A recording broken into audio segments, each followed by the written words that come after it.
Eu quero cumprimentar todos com a paz do Senhor. Desde já quero agradecer a oportunidade, agradecer a Deus por estar trazendo mais uma palavra. Você que vai estar ouvindo, esteja compartilhando e se inscrevendo no canal. E a palavra deste dia está no livro de Êxodo, capítulo 21, o versículo 1 ao versículo de número 6, que nos diz assim a palavra do Senhor: Estes são os estatutos que lhes proporás. Se comprares um servo hebreu, 6 anos servirá, mas ao 7º sairá com carta de alforria, de graça. Se entrou só com o seu corpo, só com o seu corpo sairá. Se ele era homem casado, sairá sua mulher com ele. E se seu senhor lhe houver dado uma mulher, e ela lhe houver dado filhos ou filhas, a mulher e seus filhos serão de seu senhor, e ele sairá só com o seu corpo.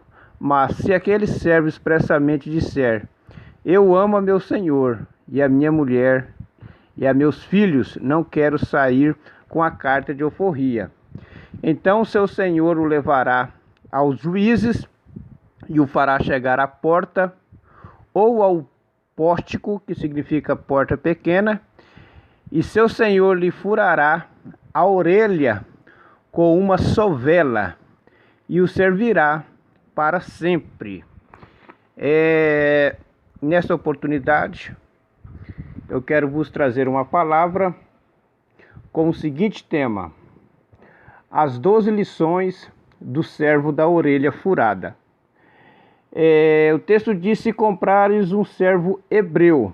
Lembrando que quando era um escravo que não era hebreu, ele podia ficar sendo escravo definitivamente para sempre. Mas no caso de um hebreu, ele serviria 6 anos e ao 7º ele seria solto, absolvido.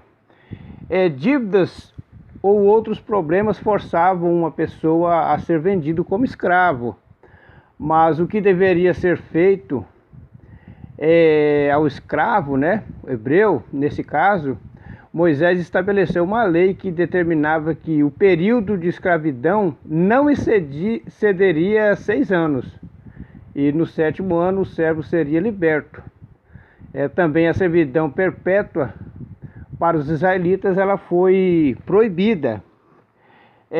Seguiram-se outras regras. No caso, se o escravo tivesse casado antes de sua servidão, quando liberto, sairia com sua esposa.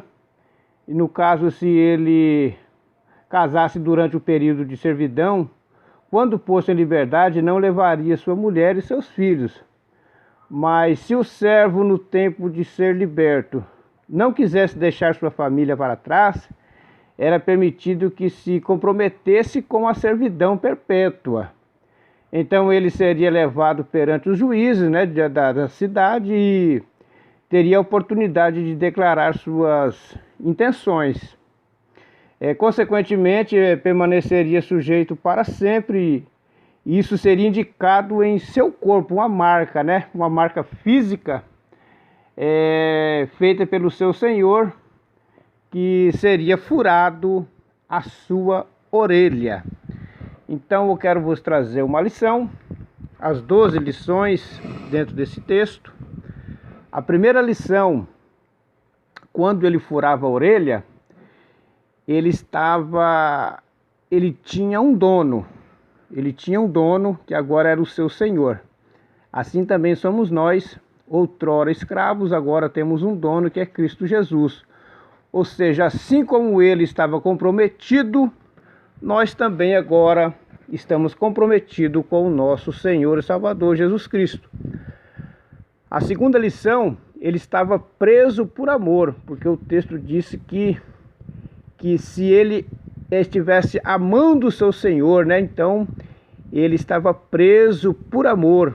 Nós também somos um preso de Jesus Cristo, por amor à pessoa bendita do nosso Senhor e Salvador, Jesus Cristo.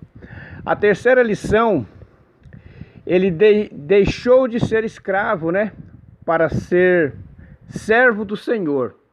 Outrora também nós éramos escravos do pecado, das concupiscências da carne, mas agora nós somos servo do Senhor, um servo livre, um servo que serve a Cristo Jesus aqui na terra. A quarta lição, ele fez uma aliança com o seu Senhor. Nós também fizemos uma aliança com o nosso Deus. Nós agora estamos aliançados, né? Aliança ela não tem divisão. A aliança ela é uma coisa muito séria na presença do Senhor. Então, este servo ele fez uma aliança com o seu Senhor. E assim também nós, igreja, fizemos também essa aliança quando o aceitamos como nosso único e suficiente Salvador. A quinta lição, ele ficou diferente fisicamente, porque a sua orelha ficou furada. E nós podemos observar que Jacó também, quando teve um encontro com o Senhor no Val de Jaboque, Gênesis capítulo 28, fala que ele ficou diferente fisicamente também, ele começou a manquejar. Então este servo, ele ficou diferente fisicamente, porque ele ficou com a sua orelha furada. Então era um costume antigo de ter essas marcas como sendo propriedade do seu Senhor. E nós também temos essa diferença física no nosso andar, no nosso proceder aqui na terra. A sexta lição, ele só ficava perto do seu Senhor. Então isso é muito importante. Desde aquele dia que ele fez aquele compromisso com o Senhor, ele só ficava perto do seu Senhor. Assim é a igreja também, nos dias atuais. A Bíblia fala que o evangelista João, ele gostava de ficar pertinho de Jesus, encostado a sua cabeça no seio de Jesus. Então, assim como o servo da orelha furada, assim como o evangelista João, assim como nós, igreja, nós só estamos perto de Jesus a todo momento, a todo segundo da nossa vida, nós estamos próximo do nosso Deus Todo-Poderoso. A sétima lição, ele tinha um sinal, ou seja, a orelha furada. Então a igreja também, ela tem um sinal. Qual é o sinal da igreja? É o sinal do sangue de Jesus Cristo. Assim como o servo ele ficou com um sinal, a igreja também tem um sinal. Deus ele mandou o povo passar sangue nos umbrais da porta, em Êxodo capítulo 12, como um sinal. Assim como este servo ele tinha um sinal, agora a igreja também ela tem um sinal, que é a presença do Espírito Santo de Deus na nossa vida.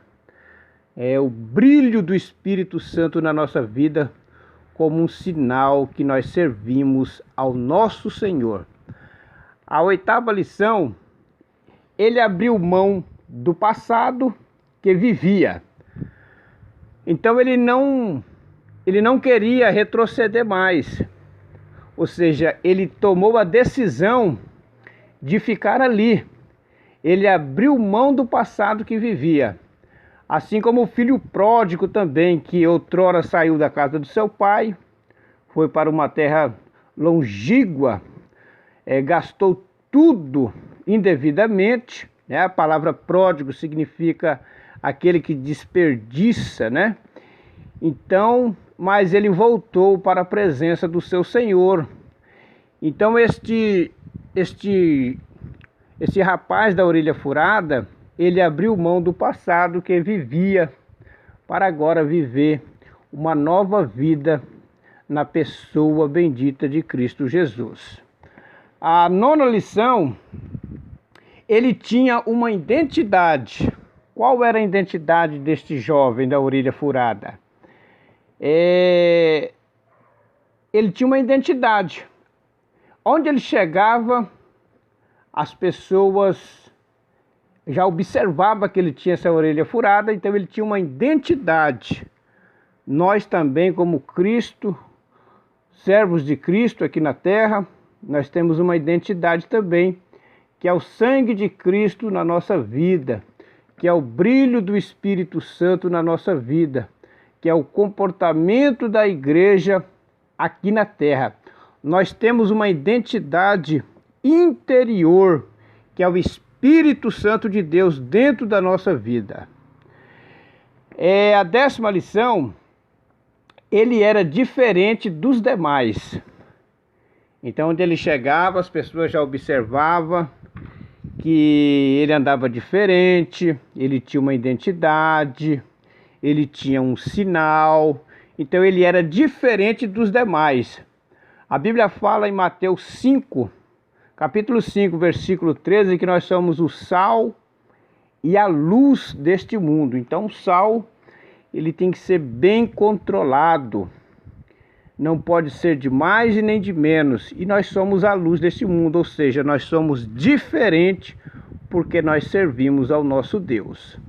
A 11ª lição, ele deixou de ser escravo do mundo para ser servo de Cristo. Assim também nós somos. Outrora fazia os desejos carnais e hoje nós estamos firme na presença do Senhor nosso Deus Todo-Poderoso, esperando a sua vinda.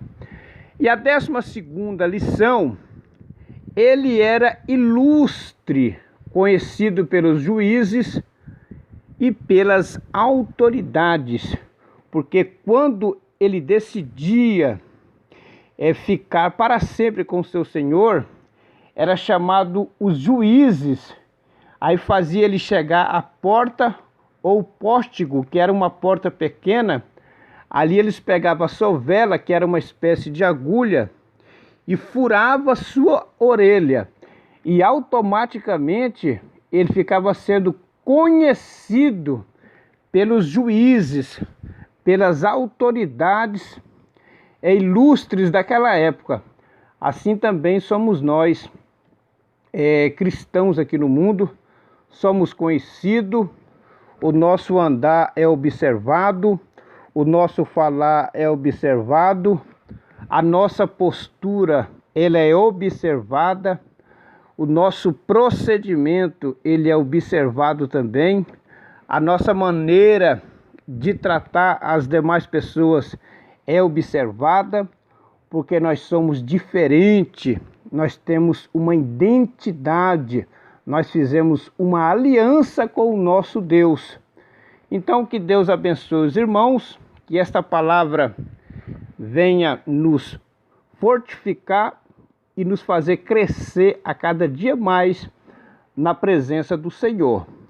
Que Deus abençoe os irmãos, a paz do Senhor.